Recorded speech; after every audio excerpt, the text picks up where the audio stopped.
বর্তমানে স্মার্টফোন যারা ব্যবহার করেন তারা সবাই অ্যান্ড্রয়েড অপারেটিং সিস্টেম শব্দটি চিনেন। বিশ্বের 70% স্মার্টফোন ইউজার অ্যান্ড্রয়েড স্মার্টফোন ব্যবহার করেন। কিন্তু জানেন কি প্রথম অ্যান্ড্রয়েড ফোন কবে বাজারে এসেছিল আর সেই ফোনের নামই বা কি ছিল? 2008 সালের 23 সেপ্টেম্বর গুগলের সহ প্রতিষ্ঠাতা সার্গেই ব্রিন এবং ল্যারি পেজ প্রথম অ্যান্ড্রয়েড স্মার্টফোন উন্মুক্ত করেন। এদিকে G1 ফোনটি ছিল গুগল, HTC এবং মোবাইল ফোনের যৌথ প্রচেষ্টার ফল। তখন এই ফোনের দাম ছিল $399 এবং তা আইফোনের প্রতিদ্বন্দ্বী হিসেবে বাজারে আসে।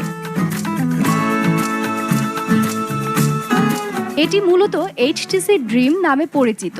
এতে ছিল না টাচ স্ক্রিন সুবিধা। এই ফোনে ছিল স্লাইডার কিবোর্ড, টাইপ ও নেভিগেটের জন্য একটি ট্র্যাক বল ছিল। শুধু যুক্তরাষ্ট্রের বাজারে এই ফোনের নাম ছিল G1 এবং অন্যান্য বাজারে এটিকে বলা হতো HTC ড্রিম। এই ফোন 2008 সালের 23 সেপ্টেম্বর উন্মুক্ত করা হলেও বাজারে এসেছিল 2009 সালের জানুয়ারি মাসে।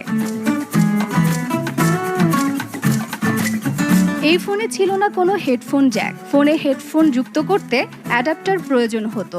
HTC ড্রিমে কোনো প্লে স্টোর ছিল না। প্লে স্টোরের বদলে ছিল অ্যান্ড্রয়েড মার্কেট, যেখানে অ্যাপ ও গেমস ডাউনলোড করা হতো। আর গুগল সার্চ, ম্যাপস ও জিমেইল এই ফোনে প্রিলোডেড ছিল। এই ফোনের র্যাম ছিল 192 MB এবং ফোন মেমোরি ছিল 256 MB, সাথে 3.15 মেগাপিক্সেল ক্যামেরা। 2010 সালে এই ফোনের বাজারজাত আনুষ্ঠানিকভাবে বন্ধ করে দেওয়া হয়েছিল। তাজরিন রিকা, সময় সংবাদ।